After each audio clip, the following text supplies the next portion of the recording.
بسم اللہ الرحمن الرحیم۔ میں ہوں بلال ڈارو۔ آج ایک مرتبہ پھر آپ کی خدمت میں حاضر ہیں کیونکہ آج پرائم منسٹر عمران خان نے قومی اسمبلی سے اعتماد کا ووٹ لینے کا فیصلہ کیا ہے۔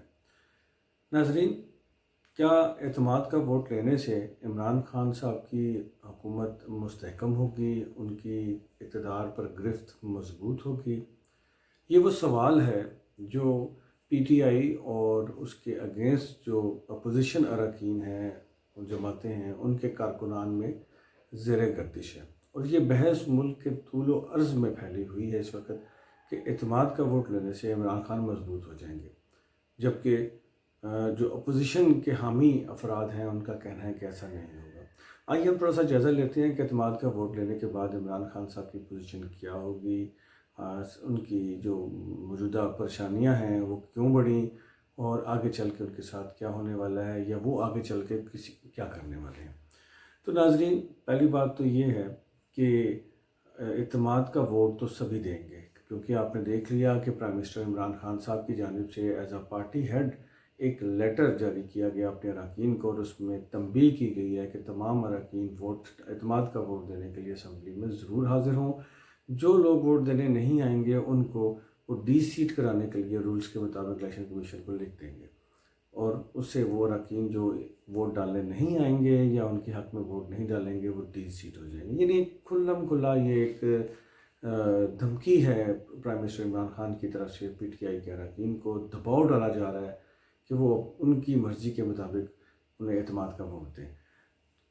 اعتماد کا ووٹ دینے کے لیے وہ مجبور بھی ہیں اراکین، جو پی ٹی آئی کے ٹکٹ ہولڈر ہیں اراکین، کیونکہ اگر وہ نہیں دیں گے تو as per rule party policy کے اگینسٹ ووٹ کاسٹ کرنے کی پاداش میں انہیں ڈی سیٹ کر دیا جائے گا۔ لیکن ناظرین، بات یہ ہے کہ ماضی میں عمران خان صاحب کا اپنا یہ مطالبہ رہا ہے کہ اراکین اسمبلی اپنی مرضی سے ووٹ کاسٹ کریں، جس کو مرضی دیں۔ یہ پارٹی ہیڈز کی جو ڈکٹیٹرشپ ہے وہ ختم ہونی چاہیے۔ یہ سب میں بڑے دلائل دیتے رہے ہیں اور یہ کہتے رہے ہیں کہ اپنے ضمیر کے مطابق کوئی فیصلہ نہیں کر سکتا کیونکہ اوپر سے بادشاہ سلامت کا حکم آ جاتا ہے۔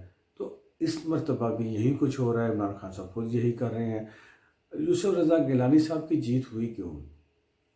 یوسف رضا گیلانی صاحب کی جیت اس لیے ہوئی، اس کی ایک بڑی وجہ یہ تھی کہ عمران خان صاحب کے جو منتخب اراکین ہیں ان کی اکثریت اس بات پہ بہت سخت نالاں ہیں کہ عمران خان صاحب کے جو کچن کیبنٹ ہے، جو فیصلے کرتے ہیں، ان کے ایڈوائزرز ہیں اور جو حکومتی فیصلے کرتے ہیں اور اہم پوسٹوں پہ بیٹھے ہیں، وہ غیر منتخب اراکین ہیں، اور ان غیر منتخب اراکین کا نہ تو کوئی حلقہ انتخاب ہے، نہ ہی انہوں نے عوام کو کہیں جا کے فیس کرنا ہے کہ ان کا رد عمل کا سامنا کرنا پڑے حکومت کی اچھی بری پالیسیوں کی وجہ سے۔ تو یہ غیر منتخب افراد بلا سوچے سمجھے، بغیر کسی سوچ اس کے آئے روز مہنگائی کرتے ہیں، غلط فیصلے کرتے ہیں، جس کے منفی اثرات حکومت پر، معیشت پر پڑتے ہیں، پارٹی پالیسی پر پڑتے ہیں، اور جو منتخب اراکین ہیں ان کو عوامی حلقوں میں جاتے ہوئے بڑی پرابلم کا سامنا کرنا پڑتا ہے، کیونکہ عوام ان پہ اب تنقید کر رہی ہے، انہیں اپنے حلقے بچانا مشکل ہو گئے ہیں۔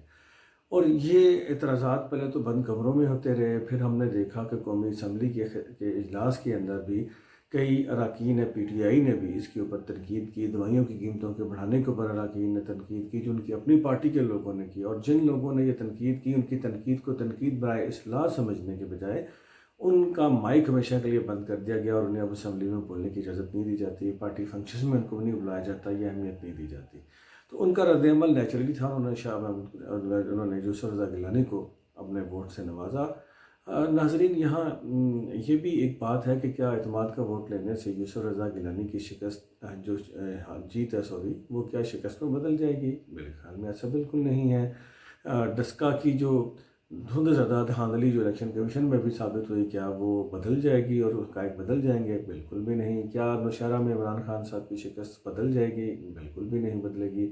میں یہ سمجھتا ہوں اعتماد کا ووٹ لینے سے شاید تھوڑا سا ان کو وقتی طور پر ایک سہارا مل جائے، لیکن اگلا جو مارکہ ہے وہ اس سے بھی زیادہ خطرناک ہے، اور وہ اگلا مارکہ ہے چیئرمین سینٹ کے انتخاب کا۔ اور اگر اس طرح سوچیے کہ اگر وہاں اپوزیشن کی اکثریت ہے اور اگر وہ جیت بھی جاتے ہیں تو کیا اس کے بعد عمران خان سینٹ سے اعتماد کا ووٹ لینے جائیں گے؟ ہرگز نہیں۔ پھر کیا ہوگا؟ پھر یہ ثابت ہو جائے گا کہ اقتدار پہ عمران خان کی گرفت ختم ہو چکی ہے۔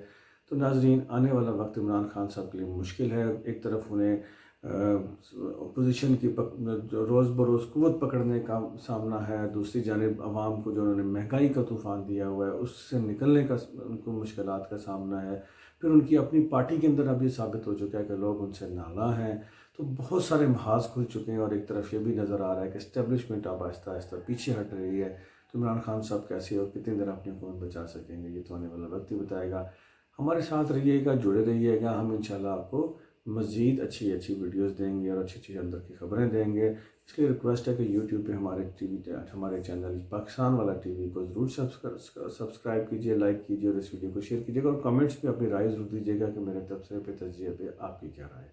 بلال ڈار کو اجازت دیجیے، انشاءاللہ بہت جلد نیکسٹ پروگرام کے ساتھ آپ کی خدمت میں پھر حاضر ہوں گے۔ اللہ تعالیٰ آپ کو اور میرا نگہبان ہو۔ اللہ حافظ۔